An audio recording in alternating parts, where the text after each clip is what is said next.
నాగనాథ్ గారు, మార్చి 3, 2026 మంగళవారం చంద్రగ్రహణం అని చెప్తున్నారు కదా సార్. అయితే ఈ గ్రహణ ప్రభావం వల్ల మనిషి యొక్క మానసిక స్థితి మీద, మనుగడ, శ్రేయస్సు మీద చాలా ప్రభావం చూపిస్తుంది అని అంటూ ఉంటారు. అవును. అయితే ముఖ్యంగా కన్యా రాశి వారిని చూసుకుంటే, ఈ గ్రహణం రోజు, గ్రహణ సమయంలో వారిపైన ఈ గ్రహణ ప్రభావం ఏ విధంగా ఉంటుందంటారు? అయితే వారు తీసుకోవాల్సిన జాగ్రత్తలేమేంటి? ఒక్కసారి చెప్పండి సార్. మాధవి హ్మ్. 3వ తారీఖు మార్చి మాసము 2026 చంద్రగ్రహణం. హ్మ్. అయితే ఈ చంద్రగ్రహణ కాలము 3 గంటల 20 నిమిషాలు మధ్యాహ్నం నుంచి 6 గంటల 47 నిమిషాలు సాయంత్రం వరకు. అవును. అందులో 6 గంటల 27 నిమిషాల నుంచి సుమారు 15 అంటే 12 నుంచి 15 నిమిషాల వరకు ఈశాన్య భారతదేశంలో హ్మ్. చంద్రుడిని వీక్షించడానికి అవకాశం ఉంది. ఉంటుంది. యెస్. ఓకే. ఇది చాలా లిమిటెడ్ టైం. ఒక 12 మాక్సిమం 12, 14 నిమిషాలు వేసుకోవచ్చు. హ్మ్. ఇది చాలా లిమిటెడ్ టైంలో ఈ గ్రహణాన్ని వీక్షించొచ్చు. అయితే చాలామందికి గ్రహణం అనగానే ఒక చిన్న కన్‌ఫ్యూజన్ ఏంటంటే, మనకి లేదు గదా! అవును. మన ప్రాంతంలో లేదు. మన లేదు. దేశంలో లేదు. హ్మ్. ఇది చాలా మందికి సర్వసాధారణంగా ఉండేది. అవును. మన మన దగ్గర ఏం చేస్తారంటే గ్రహణ కాలంలో గుళ్ళు ఫస్ట్ హ్మ్. బంద్ చేస్తారు. ఒక రాహుకేతువుల టెంపుల్స్ తప్ప అన్ని టెంపుల్స్ ఓపెన్ ఉంటాయి. అవును. రాహుకేతువులు తప్ప మిగతా క్లోజ్. క్లోజ్ ఉంటాయి సార్. క్లోజ్ చేస్తారు. మిగతా టెంపుల్స్ అన్ని హ్మ్. క్లోజ్ ఉంటాయి. అయితే అసలు నిజంగా గ్రహణ కాలంలో మనం కేవలం సంప్రదాయాలు మాత్రమే పాటించడానికి, ఆ రోజు ఏమేం జాగ్రత్తలు జేసుకోవాలి, ఏమేం ప్యూరిఫై జేసుకోవాలి అంటే ఆహారం, నీరు, అవును. ఇల్లు, ఇంట్లో ఉన్నటువంటి వస్త్రాలు అన్నీ. చివరికి శరీరాన్ని గూడా మనం శుద్ధి జేసుకొని, హ్మ్. ఆ రోజు చాలా నియమనిష్టలతో, భయభ్రాంతులతో ఉంటాం. ఉంటాం. అవును. నియమనిష్టలతో అంటేనే ఆటోమేటిక్‌గా అది భయభ్రాంతులతో ఉంటాం. యెస్. కానీ దీని మీద పరిశోధన ఏం జరిగింది? అసలు హ్మ్. నిజంగా చంద్రుడి యొక్క ప్రభావము, చంద్రగ్రహణం రోజు భూమి మీద నిజంగా ఆ యొక్క గ్రావిటేషనల్ ఫోర్స్ ఏదైతే అంటున్నాం మనం, గురుత్వాకర్షణ శక్తి, యెస్. దాని ప్రభావం ఉందా? హ్మ్. ఉందా అంటే ఉంది అని ఓకే. ఒక అమెరికన్ జర్నల్ రీసెర్చ్ హ్మ్. రిపోర్ట్ ఇది. హ్మ్. నేను మీకు ఏమైనా స్క్రోలింగ్‌లో కనిపిస్తది. ఓకే. సో, ఈ అమెరికన్ జర్నల్ రీసెర్చ్ రిపోర్ట్ ఏం చెప్తుందంటే, ముఖ్యంగా గ్రహణ కాలం అంటే చంద్రగ్రహణ కాలంలో హ్మ్. ఆహ్, మనిషి యొక్క నిద్రా స్థితి అంటే ఓకే. వాళ్ళ స్లీపింగ్ పాయింట్ యాస్పెక్ట్స్‌కొస్తే హ్మ్. వాళ్ళకి స్లీపింగ్ డిజార్డర్ కావచ్చు.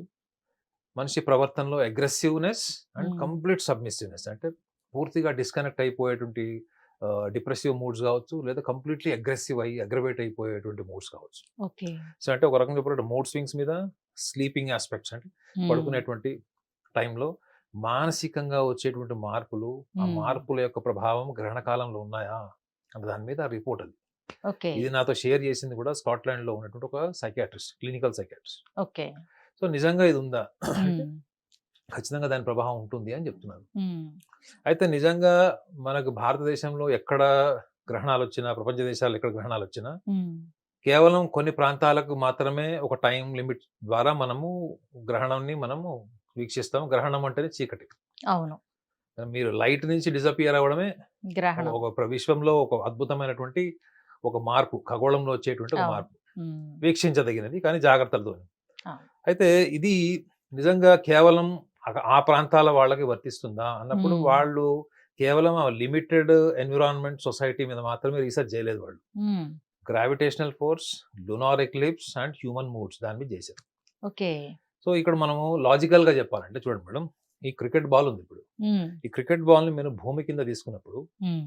మీకు లూనార్ ఎక్లిప్స్, మూన్ ఇంపాక్ట్ భూమి మీద గ్రావిటేషనల్ ఫోర్స్ ఉన్నప్పుడు కేవలం ఒక ప్రాంతం మాత్రమే ఇన్‌ఫ్లుయెన్స్ అవుతదా?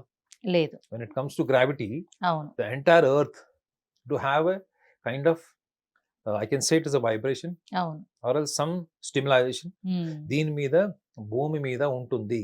అవును. ఇది మీరు భారతదేశం అనుకుందాం కాసేపు ఇది. హ్మ్.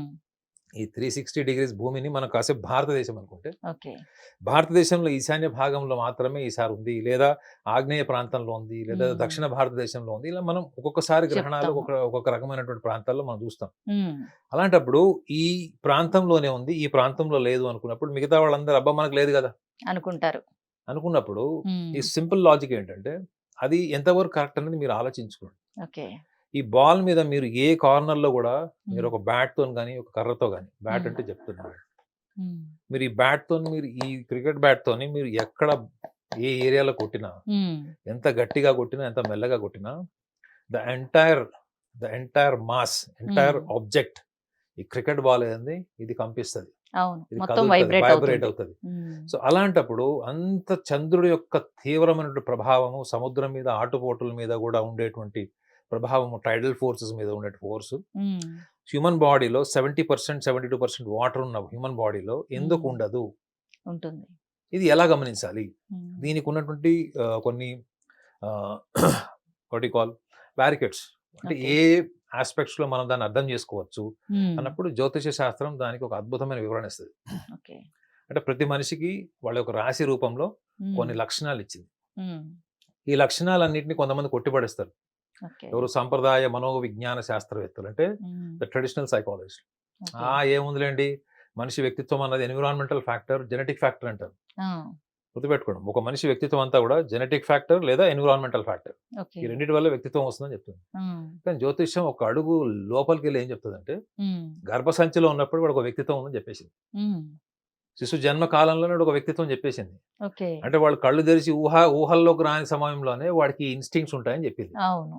ఆ ఇన్‌స్టింక్ట్స్ ఏంటి హ్మ్. అన్నది పరిశోధన చేస్తేనే మీకు జ్యోతిష శాస్త్రంలో ఉన్నటువంటి ఈ మనోవిజ్ఞాన శాస్త్రం తెలుస్తది మీకు. ఓకే. అంటే ఈ మనసుకు సంబంధించిన భావం తెలుస్తుంది. తెలుస్తుంది. అంటే హ్మ్. బై బర్త్ ఇన్‌స్టింక్ట్స్ ఉన్నాయి అని జ్యోతిష్యం చెప్పింది ఎప్పుడో. హ్మ్. ఆ బై బర్త్ ఇన్‌స్టింక్ట్స్ కన్యా రాశి వాళ్ళకి ఏమున్నాయి? అవును. తీవ్రమైనటువంటి ఒత్తిడి. హ్మ్. హ్మ్. అంటే ఏంటి? యాంక్సైటీ. యాంక్సైటీ. సైకాలజీ టర్మ్‌లో యాంక్సైటీ. హ్మ్. రెండోదేంటంటే హైలీ కన్‌ఫ్యూజ్డ్. ఎప్పుడు మీమాంస. హ్మ్. అంటే ఎప్పుడు ఒక క్రాస్ రోడ్‌లో, అంటే ఒక క్రాస్ రోడ్‌లో ఉంటారు. అవును. చౌరస్తాలో. రైట్‌కి పోవాలో తెలీదు, లెఫ్ట్‌కి పోవాలో, ముందుకు పోవాలో తెలీదు. అవును. అదే వేరే వాడికనుకోండి, హ్మ్. వాడు ఏ డైరెక్షన్‌లో వెళ్తే బావుంటది, చెప్పేస్తారు. అక్కడికెళ్తే రైట్ సైడ్ ఎళ్తే ఏం జరుగుతది, లెఫ్ట్‌కెళ్తే ఏం జరుగుతది, స్ట్రెయిట్‌గా వెళ్తే ఏం జరుగుతదో వాళ్ళకి డీటెయిల్డ్‌గా ఒక ఎక్స్‌ప్లెయిన్ గైడ్, చేస్తారు. ఒక టూరిస్ట్ గైడ్‌లాగా గైడ్ చేయగలుగుతారు. అవును. సొంత విషయానికొచ్చేటప్పటికి చేసుకోలేరు. క్రాస్ రోడ్, అంటే అవును. క్వెషన్ మార్క్ ఇట్లా. అవును. సో, వీళ్ళకి ఈ యాంక్సైటీ, కన్‌ఫ్యూజన్, హ్మ్. ఇవి 2 సివియర్‌గా ఉండడం వల్ల హ్మ్. వీళ్ళలో సబ్మిసివ్ నేచర్ పెరుగుతది మేడం. ఆ ఓకే. టైంకి వాళ్ళు అగ్రెసివ్‌గా ఉండాలి. హ్మ్. ఉండాలో లేదో తెలీదు. హ్మ్. సబ్మిసివ్‌గా ఉంటారు. ఓకే. అంటే ఏంటి? మీ యొక్క ఒరిజినల్ నేచర్‌ని మీరు అణుచుకుంటున్నారు గదా! అణుచుకుంటా. అవును. ఈ అణుచుకునే లక్షణాలే హ్మ్. అచేతన స్థితిలో ఒక తీవ్రమైనటువంటి అసంతృప్తిని, ఆవేశాన్ని, హ్మ్. కోపాన్ని, లేకపోతే ఒక టైప్ ఆఫ్ అసూయని పెంచుతాయని హ్మ్. జ్యోతిష్యం చెప్తుంది. ఎప్పుడో ఓకే. చెప్పేసింది. ఆ! అది పుట్టుకతో వచ్చే స్వభావం మేడం, గుర్తుపెట్టుకోండి. హుహు. మనం అనొచ్చు మరి పుట్టుకతో వచ్చింది, పుట్టుకలతో గాని పోదని. పోదని. అది అవును. Wrong theory. హ్మ్. ప్రయత్నం చేయని వాడు రాసిన సామెతది. ఓకే. ప్రయత్నాన్ని నమ్మని వాడు, ఈ హ్మ్. గుర్రపు పందాలకి, రేస్ కోర్సులకి పక్కలాడి కోటీశ్వరులు అవ్వాలనుకునేవాళ్ళు ఉంటారు చూడండి. హ్మ్. కేవలం అదృష్టాన్ని మాత్రమే నమ్ముకుంటారు చూడండి. హ్మ్. అలాంటి వాళ్ళు రాసినటువంటి సామెత అది. హుహు. పుట్టుకతో వచ్చింది పుట్టకల దాకా పోదు గాదు. ఆ! అది పోయినా పోకపోయినా దాన్ని అధిగమించేటువంటి బుద్ధి, ఆలోచన, చేతన మీకుంది. ఓకే. అది కూడా జ్యోతిష్యం చెప్పేసింది. హ్మ్. చాయిస్ ఇచ్చింది మేడం. జ్యోతిష్యం మీకేమైందంటే మీకు చాయిస్ ఇచ్చింది. హ్మ్. ఆ చాయిసే ఇప్పుడు మనం గ్రహణ కాలంలో మాట్లాడుతున్నాం. ఓకే. కన్యా రాశి వాళ్ళకి ఈ 2 లక్షణాల వల్ల హ్మ్. ఏది సప్రెస్డ్, అవును. కోపాన్ని అణుచుకుంటారు, బాధను అణుచుకుంటారు, అన్నిటిని అణుచుకుంటారు. ఈ హ్మ్. అణుచుకోవడం వల్ల ఏమైపోతుంది, వాళ్ళకి ఒక 40 ఏళ్ళు వచ్చేటప్పటికి లేదా 30 ఏళ్ళు దాటిన తర్వాత, ముఖ్యం 40 ఏళ్ళు కూడా అవసరం లేదు. హ్మ్. ఇప్పుడున్న జనరేషన్ వాళ్ళకైతే 28 ఇయర్సే. అవును. ఓకే. సో, ఈ అణుచుకోవడం వల్ల ఏమైపోతుందంటే వీళ్ళు తొందరగా అందరితో డిస్కనెక్ట్ అయిపోయి, హ్మ్. వాళ్ళకి వాళ్ళు లోన్లీగా అయిపోయి, ఒక హ్మ్. మాంక్ లాగా హ్మ్. తయారవుతారు.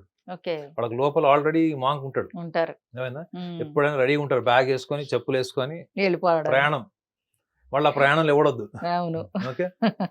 కారణం ఏంటి అంటే, బయట ప్రపంచాన్ని అర్థం హ్మ్. చేసుకోలేనటువంటి సున్నితత్వం ఎక్కడి నుంచి వచ్చిందంటే, ఈ సబ్మిసివ్ నేచర్ వల్ల ఆ ఓకే. లక్షణం డామినేట్ చేస్తుంది వాడిని. Hmm. Why you want to become a submissive personality? Why don't you become an expressive and aggressive personality? Yes. Okay.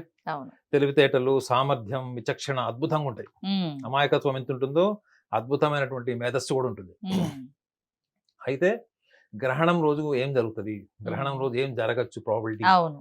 అంటే వీళ్ళు గమనించాల్సింది 3వ తారీఖు మార్చి 2026 హ్మ్. వీళ్ళు గతంలో ఏవైతే నిర్ణయాలు ఏమన్నా ముఖ్యంగా ఎందుకంటే గోచార రీత్యా కూడా వాళ్ళకి ఇప్పుడు సప్తమంలో శని, హ్మ్. దశమ భాగంలో వాళ్ళకి గురువు ఉంటాడు కాబట్టి చెప్తున్నాను. వ్యయంలో కేతు, హ్మ్. షష్టమంలో రాహు. ఇది గోచారంలో. ఓకే. సో, అయితే వీళ్ళు గమనించాల్సింది ఏందంటే, భూమికి సంబంధించినవి గాని, హ్మ్. భాగస్వామికి సంబంధించినవి కూడా ల్యాండ్స్, లైఫ్ పార్ట్నర్ హ్మ్. And anything related to the job. Okay. వీటికి సంబంధించిన విషయాలు ఏమన్నా మీరు ఇప్పటి వరకు సఫర్ అయితున్నారు, నచ్చట్లేదు, లేకపోతే అది మనము కరెక్ట్ గాదు అనుకోని ఎక్కడైతే మీరు బ్లాక్ అయ్యారో, హ్మ్. అక్కడి నుంచి మీరు రిలీవ్ అవ్వండి ఫస్ట్. ఓకే. ఒక క్లారిటీకి రండి, డెసిషన్కి కాదు. Clarity clarity. ఏంటంటే yes I want to do this. Yes. అంటే మనం చౌరస్తాలో ఉన్నప్పుడు లెఫ్ట్ కన్నా వెళ్ళాలి, రైట్ రైట్ కన్నా కన్నా వెళ్ళాలి. వెళ్ళాలి. మీరు వెళితే ఏం జరుగుతుందో, ఉమ్, నేను ఫెయిల్ అవుతానేమో, ఉమ్, అక్కడికి వెళ్ళిన తర్వాత నేను అనుకున్నది జరగకపోతే, ఉమ్. ఈ జరగకపోతే అవును, ప్రాబబిలిటీ, అవును. Perhaps, it may be, it may not be, ఇవన్నీ అవి ఉంటాయి చూడండి. తీసేయాలి. ఇవన్నీ కూడా వీళ్ళకి ఉమ్, దేని వల్ల వస్తాయి? వీళ్ళకి ఈ యాంగ్జైటీ వల్ల వస్తాయి. ఓకే. ఆ రోజు వీళ్ళకి యాంగ్జైటీ లెవెల్స్ ఎక్కువ ఉంటాయి.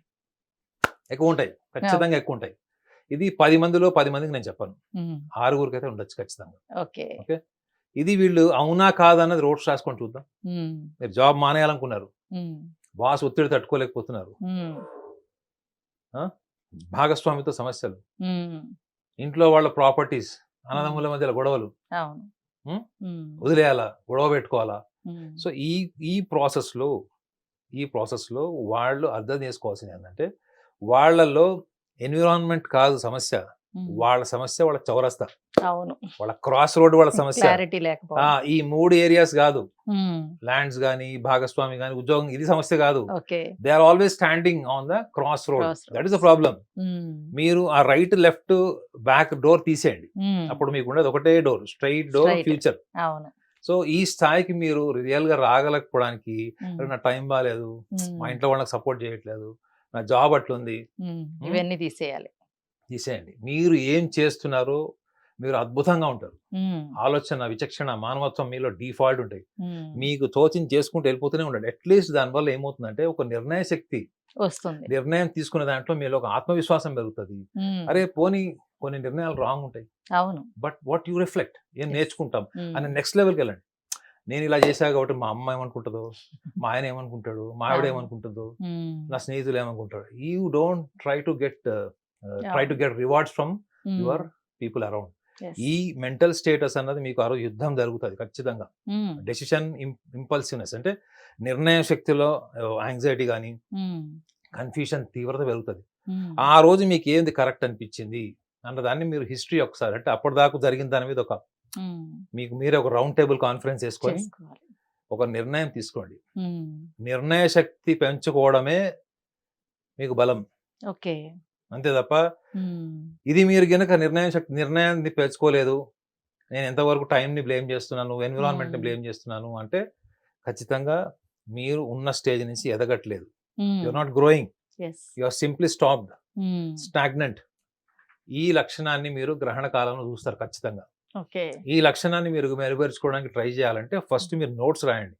గ్రహణం రోజు మొత్తం నోట్స్ రాసుకోండి. ఉమ్, ఆ రోజు ఏంటి, మార్నింగ్ నుంచి ఈవినింగ్ వరకు ఎలా ఉన్నారు, ఓకే. అప్పటి వరకు గడిచిన 3 నెలలు 6 నెలల్లో మీరు ఏ నిర్ణయాల్లో బ్లాక్ అయ్యారు, అవన్నీ చెక్ చేసుకోండి. ఉమ్, మీకు 6వ తారీఖు మార్చి 4, 5, 6 నుంచి మీరు ఆ రోజు ఏదైతే మీ లోపల ఉన్నటువంటి కన్ఫ్యూజన్, యాంగ్జైటీని పక్కన పెట్టి, ఎవడేమనుకుంటాడని పక్కన పెట్టి ఒక నిర్ణయం తీసుకోగలిగితే, ఆ తర్వాత మీరు నిర్ణయం తీసుకోవడానికి జ్యోతిష్యుని కలవాల్సిన అవసరం ఉండదు.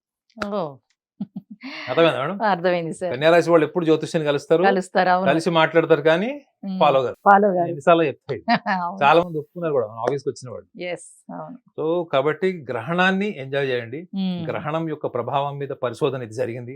ఓకే. గ్రహణం అంటే కేవలం మనకు లేదు, వేరే వాళ్ళకు ఉంది కాదు. ఉమ్, గురుత్వాకర్షణ శక్తి, గ్రహణము అంటే గురుత్వాకర్షణ శక్తి, భూమి మీద ఉన్నటువంటి గ్రావిటేషనల్ ఫోర్స్. ఉమ్, ఈ గ్రావిటేషనల్ ఫోర్స్ జ్యోతిష్ శాస్త్రంలో మనసు ప్రకారం ఎలా చెప్పబడింది, ఓకే. ఇది పుట్టుకతో వచ్చిన స్వభావాన్ని ఎలా కన్సిడర్ చేసింది, ఉమ్, దానికి కాలాన్ని ఎలా రిలేట్ చేసింది, is a very intellectual and intelligent analysis ఇది, అవును, అంటే జ్యోతిష్యంలో. అవును. సో దాన్ని మనం ఒక జస్ట్ సముద్రం నుంచి ఒక టిప్ ఆఫ్ వాటర్ తీసుకొని ఓకే. దాన్ని మనకు అనుభవించుకుంటే మన జీవితంలో చాలా అద్భుతాలు జరుగుతాయి. గ్రహణాన్ని కూడా మనము ఒక ఫ్రెండ్లీ ఎంజాయ్ చేయొచ్చు. Okay sir. గ్రహణ ప్రభావం వల్ల కన్యా రాశి వారికి ఏ విధంగా ఉంటుంది, వారు ఎటువంటి జాగ్రత్తలు తీసుకోవాలి అనేది చాలా చక్కగా చెప్పారు sir. Thank you so much.